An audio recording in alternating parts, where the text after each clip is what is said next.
What is going on, people? We are Tottenham TV, back again with another live stream for you guys. Spurs taking on Wolves this weekend in a bid to continue their impressive form in the Premier League and stay near the top of the table. Obviously, Wolves looking to we'll get their first point in the season, and hopefully Dr. Tottenham is out of service. Hopefully they can't get an appointment. Maybe they're on NHS. Hopefully it's busy for weeks.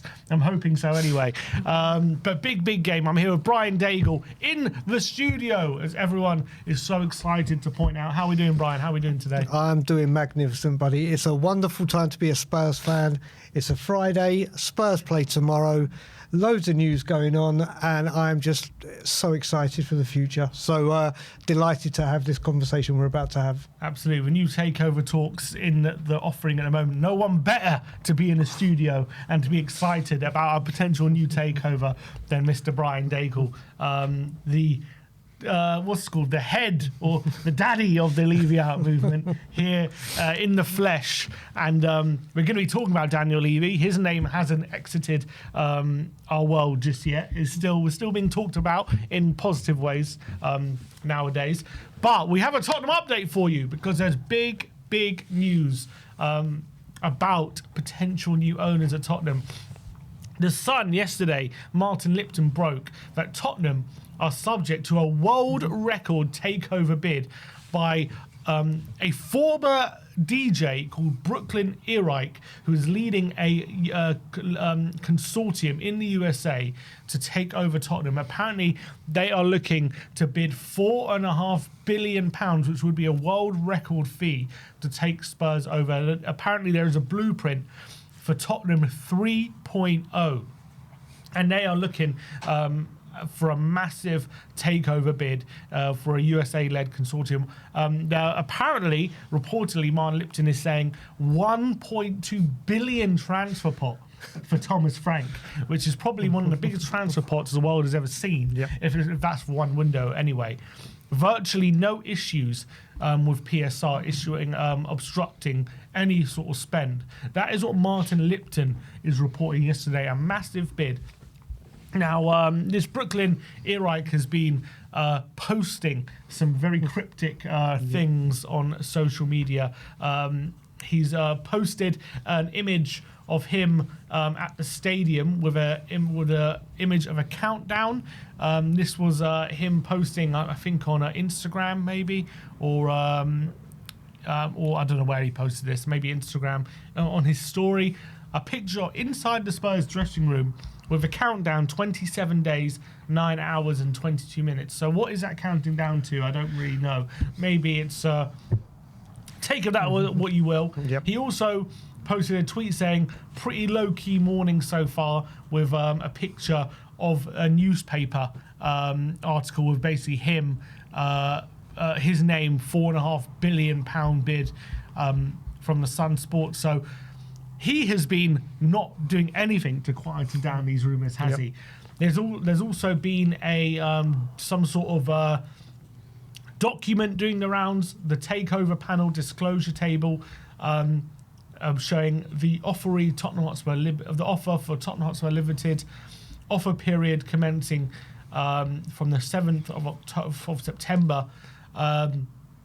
So this seems some sort of document that seems to be doing the rounds. A consortium led by Mr. Brooklyn Erike, and they have till the 24th of October. So maybe that's the deadline. Maybe that works out the dates, yeah. So that's the countdown that he's counting down to. Disclosure of dealings and positions in the offerer is not required, it says at the bottom, whatever that means. Now, this has obviously put Tottenham social media into a frenzy, Brian. And everyone's going crazy. Oh my God, are we about to be taken over? Is Frank going to be given the biggest war chest seen to man by this consortium led by a former DJ who's a tech tycoon, apparently in the USA? He's obviously doing nothing to dampen these rumours with some of his social media activity. But Spurs have officially rejected an informal expression of interest from Brooklyn Erike Consortium regarding a takeover. The statement reads, the board of the club and ENIC reconfirm that Tottenham Hotspur is not for sale and ENIC is not looking to sell its stake in the club. Sources close to the Lewis family also say This unsolicited and unnecessary interest does nothing to change the family's resolve and commitment to do whatever it takes to drive success on the pitch. Brian, yes, what do you feel about this potential takeover news? The response from the Lewis family? Is this posturing to try and get a higher price from them? Is this genuine takeover bid, or is this Brooklyn Earreich looking for a bit of attention? What do you make of all this news? Right, so let's start with the Lewis family and Spurs and their statement they've come out with. Obviously, when I was protesting with many others, whether it be the protest group that I was proudly part of, or Change for Tottenham, whoever it may be, or however people around the world were protesting, I was always Levy out, ENIC out, because I always thought when this day comes, it will be a package deal that they're both out at the same time. It will be a group out. Now Daniel Levy has left the club, and hearing what ENIC have been saying, I personally have said, right, I am prepared to give ENIC 2 windows to see if their actions speak louder than words. Lots of people will say, we've had them for 25 years, why is it now different? The way I look at it, it's now going to be reportedly Vivian and Charlie, not Joe Lewis. It's also going to be Vinay, who wasn't there before, and there isn't no Donna Cullen or micromanaging Daniel Levy. So I am prepared to see what ENIC can do. I'm not going to focus too much on ENIC out right now, because I want to see what happens. Them coming out and saying, right, we're not interested, whether that's a sign of, listen, we are really going to push for this, or they're flirting for more money, time will tell. Now, when it comes to this takeover bid, first of all, I think this is I got every single time a takeover bid came in, I took the bait and believed it. I was like, yes, this is the moment. And then obviously it was about a week's of talks, and then it just went dead, didn't it? Then a few months later, around the transfer window, it would start again. It kept going. So the way I'm looking at it with these takeover bids at the moment is, I'm not going to read into it or buy into anything right now until it's a lot further down the line, when they say, right, talks are seriously ongoing. They're looking at the books, and when it has to go to the Premier League to see if they pass the what's the thing they've got to pass to show that they're fit and proper person. That's the. Then I'll start being all right. There's some legitimacy behind it. So this to me is just like another transfer saga. When we hear it from all kinds of different reports, from newspapers, from journalists, ITKs. So at the moment, I'm fully enjoying this moment where I can fully focus on loving my football club and enjoying what's going on the pitch with Thomas Frank and the lads. What I will say with this bid, though, I think this is the first one where the actual person involved has gone to his social media and been heavily promoting or putting pressure on or using his social media to say, yeah, this is genuine, so it's interesting.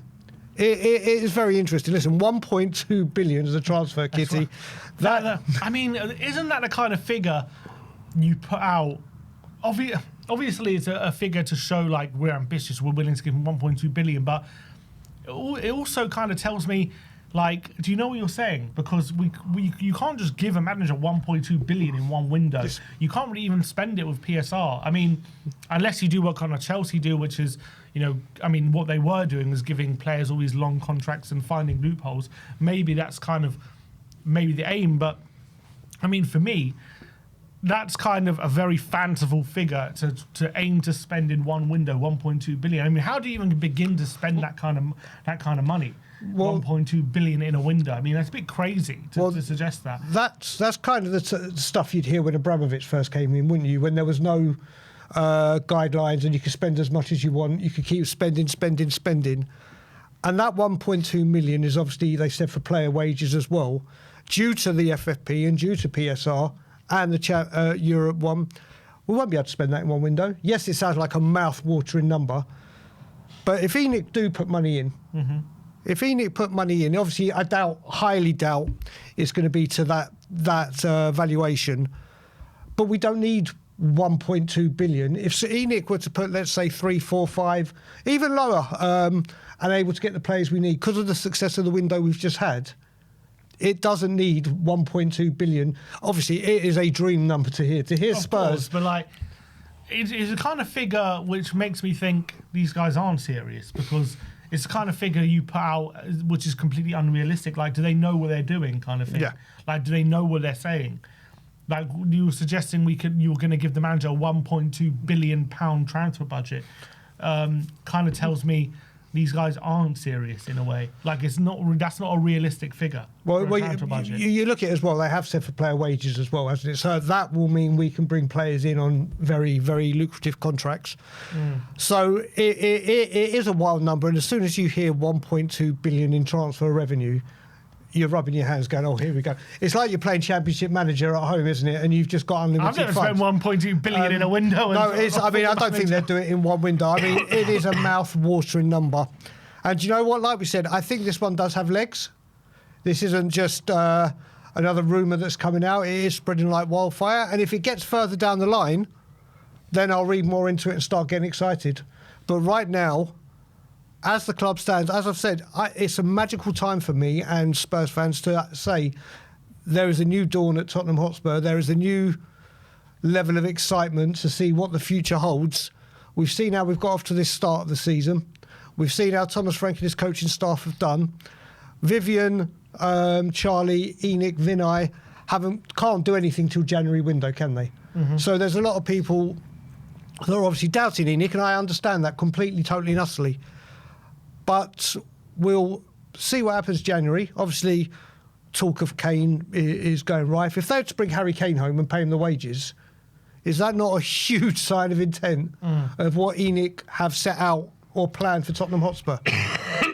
Yeah, absolutely. Let's see if there's any truth to the Harry Kane thing. But that could be an amazing start, wouldn't it? If we can bring Harry Kane back to the club, which is a lot of talk about at the moment. For me, when it comes to this bid, the only thing I'll caution is this guy, the way he is using social media, he seems to like the attention. A lot of people, there's been a few suggestions. It's just been a bid to get his name out in the news to raise his profile. Apparently, he also recently had a failed takeover bid of an F1 team as well, which obviously got his name in the headlines. Is this guy just looking for attention, or is he actually serious about getting a consortium to take over Tottenham Hotspur and putting the money on the table?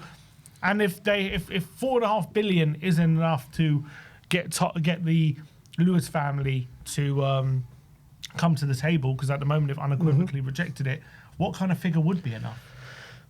Well, first of all, like you said, I think the way I'm going to look at it as well is they've put that countdown, haven't they, which we just worked out is the date till they've got to do something. Let's see what happens in those 27 days and see if this gets further legs and they actually do register an official bid. When it comes to the Lewis family and what will it take, one thing I will say is if they do reject this out of hand, then they are going to have to show big ambition. Maybe not so much January because it may be awkward, but at least bring one player in that is of high quality, and then they're going to have to attack the summer market as if this is why we turned down this figure, this is what our intent is.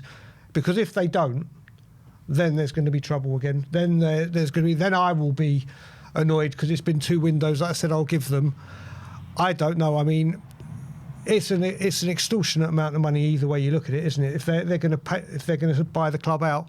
But I've said this before, even when we spoke when Levy went out, I genuinely believe Vivian Lewis really, it's rumoured before that she really wants to get the trophies on the pitch and the success on the pitch, and I firmly believe she does want that. And if they can do that, then I'm going to be totally fine with Enoch, in all honesty. Back on the prospective owners, new owner. Also, there is a case of be careful what you wish for. Just looking at the example of Chelsea, and they have a similar kind of setup. Obviously, US investors took over for about $4 billion, which is a world record at the time. And they seem to have kind of more money than sense at the moment at Chelsea. And they seem to have a lot of people making a lot of different decisions, going a lot of different directions.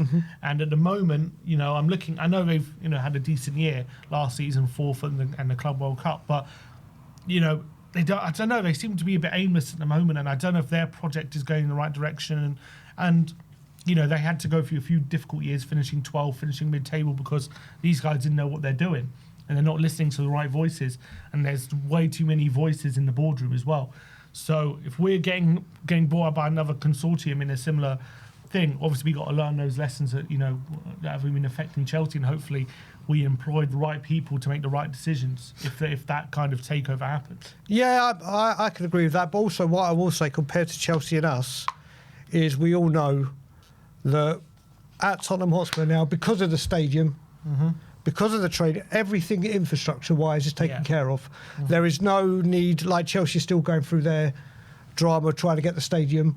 There's so much going on behind the scenes at Chelsea that needs to be addressed outside of the football club. We're like a sure thing. Exactly. With all the events, the infrastructure, the quality stadium. Listen, I've always given credit to Levy and Enoch for the stadium and the training ground. It's been like, right now you've got that, build on it on the pitch, where a lot of teams in the Premier League are trying to do, let's get the stadiums. So that part's done. So I think on that note, we are a lot different to Chelsea. But I get what you're saying, that Chelsea are doing the same thing. But I think with everything taken care of off the pitch, anyone who comes in, whether it's this guy, whether it's another takeover consortium or Enoch, they haven't got to worry about that. Absolutely. Well, very interesting news. Let me know in the comment section below what you think of the potential new takeover at Spurs and Brooklyn Erike. Is he seriously interested in Tottenham? What do we really think? Next story we're going to be talking about is Daniel Levy and his exit from Tottenham Hotspur. And according to The Athletic, despite still having a stake in Tottenham, Daniel Levy has been barred from Hotspur Way since his departure from the club. The club returned any of his belongings still at the training ground via a van, and also his wife as well, who has been working at Tottenham since the day Daniel Levy left as well, not allowed back at Hotspur Way. Obviously, this is very similar treatment to what happened at the end of Pochettino's era at Spurs. When he was here for 5 years, he wasn't allowed back at the training ground, even say goodbye to the players. Harry Kane, once he left for Bayern Munich, wasn't allowed back in the training ground. And now the same fate has fallen on Daniel Levy when he's left. What are your thoughts on that, Brian? You can try to tell by the smile on my face. First of all, karma is a bitch. And in the words of Peggy Mitchell, Daniel Levy, get out of my club. Has to be said. Mate, you know what? Football is a wonderful thing. And you know what I was saying to Sammy in the back end before? I dreamt of this day where Levy wasn't involved in the football club, and I have feelings of how good it would feel. I wildly underestimated how good it will feel, because do you know what I said? Karma is an absolute bitch, and he's done this. And remember Martin Yole, the way he's been pushed. Karma's a bitch. Daniel Levy is getting a taste of his own medicine, and fair play to Tottenham. I said I want to see Enoch. Actions louder than words, and this is just it's wonderful for me to hear. It's wonderful. Well, why should he be at the club? I know he's got a stake in it, but right now he's been taken off the off Company's House, hasn't he? He officially has absolutely nothing to do with Tottenham Hotspur officially, apart from his stake. Why should he come in and start meddling and have a say what's going on in the training ground and whatever? Good riddance. Good riddance. Like I said, I wish Daniel Levy all the best in everything he does. Him and his family, I wish them enormous success and health in everything they do. But I want this man not to have anything to do associated with this football club. And now he doesn't. Absolutely. And the Athletic also reporting the new look Tottenham board is set to meet for the first time today since Daniel Levy's departure. And Vinay Venkatesham is assembling a new executive leadership team at Tottenham, which will consist of himself, Matthew Collicott, and what will eventually be 6 other senior figures, including the newly appointed Chief Marketing and Chief Communications Officers. This is set to be the club's new model, designed to have power less centralised at the top, which was obviously a lot of the power was going through Daniel Levy before this. So looking to delegate a lot more, having a lot more people kind of in charge of different areas, which is really great. And obviously they're making, look, all these moves suggest they're not looking to leave anytime soon, isn't it? Well, the great thing about this is like you said, we all know Daniel Levy was front and centre, ruled with an iron fist, and his decision was his decision. No matter what Directors of football had told him. Football guys had told him. It was his decision and his decision alone.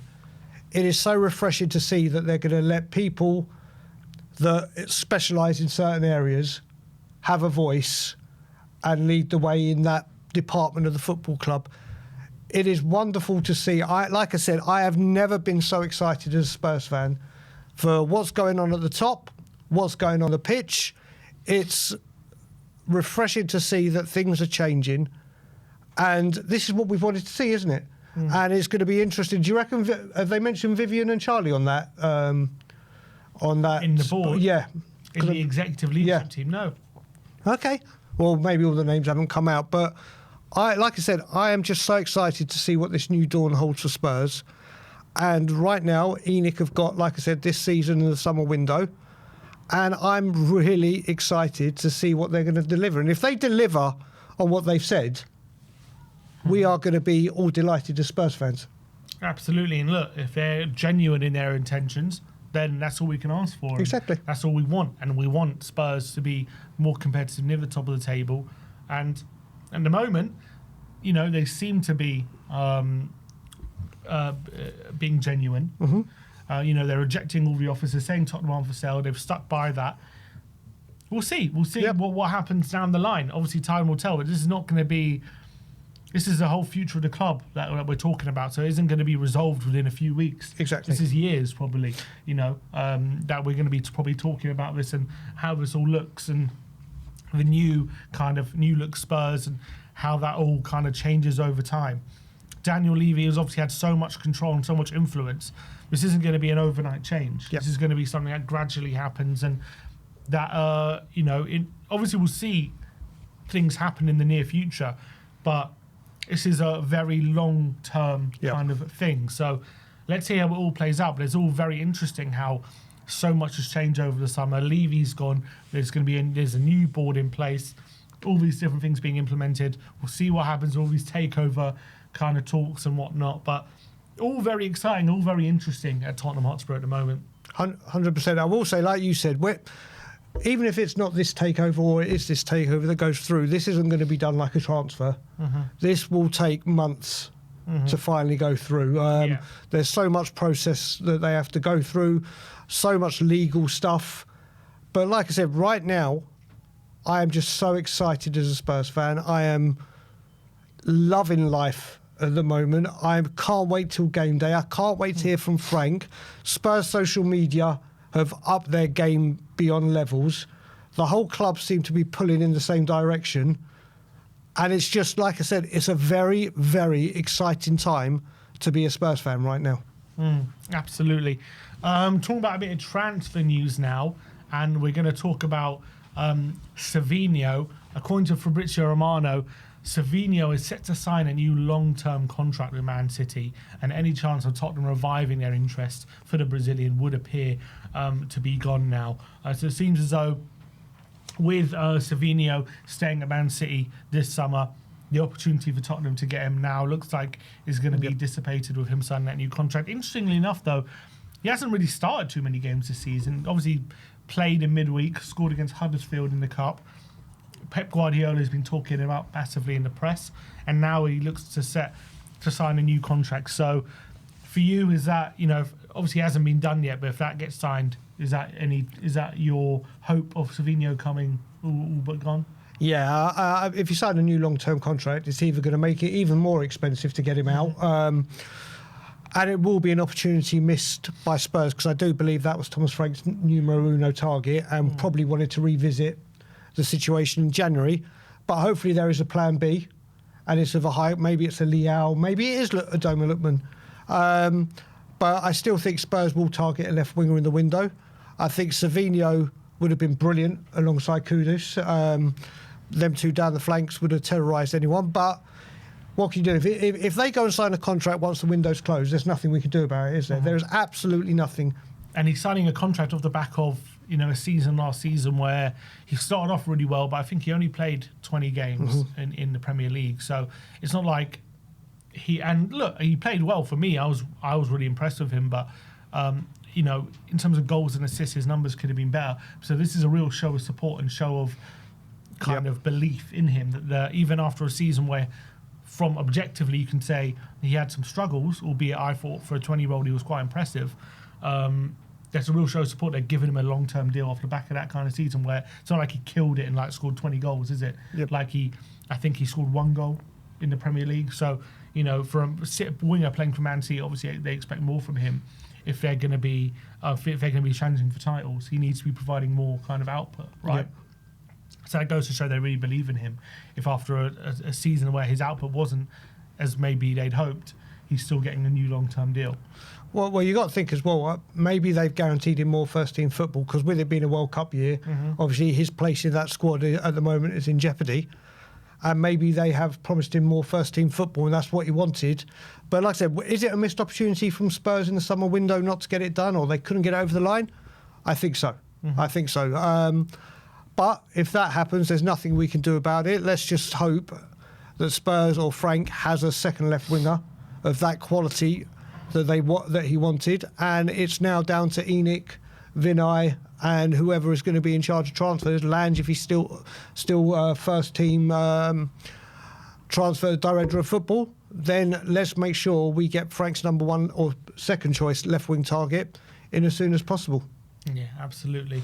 And next story as well comes from Ali Gold confirming that Luca Williams-Barnett has agreed terms on his first professional contract with Tottenham, and that's not able to be sealed until until he can legally sign the deal on his 17th birthday.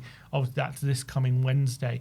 That's what Ali Gold's reporting. So that's really great news that Spurs looking to tie up Luca Williams-Barnett for his first professional contract after obviously making his debut against Doncaster. Yeah, I mean, you look at it, it's what we did with Mikey Moore, wasn't it? This guy is a serious talent, and to lock him down straight away will be great for the football club, great for him. He is a real talent. I see him developing very, very quickly with how he's performing. And it's great news to see that we're locking down people of this talent, because we went through a period where people like Mundell, Marc-André Madueke, Mundell, all these players walked out because of the contract. It's good to see we're tying these people down, and they're clearly seeing now through Mikey and now Barnett, Williams-Barnett, that there is an opportunity to get into the first team and get some minutes, and long may that continue. Absolutely. On to some injury news that Frank has been talking about in his press conference. He confirms Pape Matar Sarr is available for the weekend, which is obviously really good news for him after he was left out with a precaution. He also confirms that he was at fault for giving Mawani a dead leg, who will be missing for a few more days due to that injury. And on Dominic Solanke's continued absence, he remains out for this weekend. He said it's not perfect, but we're going forward in the right direction. So that's a bit of injury news for this weekend. What is going on with Solanke? Because we keep hearing he's set to come back. We saw a video of him on the grass training individually, but he still remains unavailable. It's a concern, isn't it? It's a concern, especially as well with Mawani out with the dead leg that Sarr caused. I think Frank's put Sarr on a timeout. Said, don't you do that to our players. But yeah, with Solanke, it's a worrying trend that he is picking up these injuries, and they are being worse than first feared. Obviously, when we played Bournemouth, it came out that he'll be back after the international break. I don't think people meant the next international break. They thought that he'll be back after, but he's not available, and it's becoming an issue, isn't it? Because Richarlison isn't scoring, apart from... he scored last Saturday, my bad. But when you're relying on Richarlison to be your only fit striker... That's the problem, yeah. It is a big problem, and it could happen at any time. Thankfully, through Frank managing the minutes, resting them, hopefully this has been hugely beneficial. And also, do you remember when he was ready for pre-season training, he said we're giving him an extra week to make sure he's ready. But concerning about Solanke... Great to hear that Sarr's going to be back, and we move on and look forward to tomorrow's match. Yeah, absolutely. And let's. That is all. That is your Tottenham update. Let me know in the comment section below everything we discussed today, and now.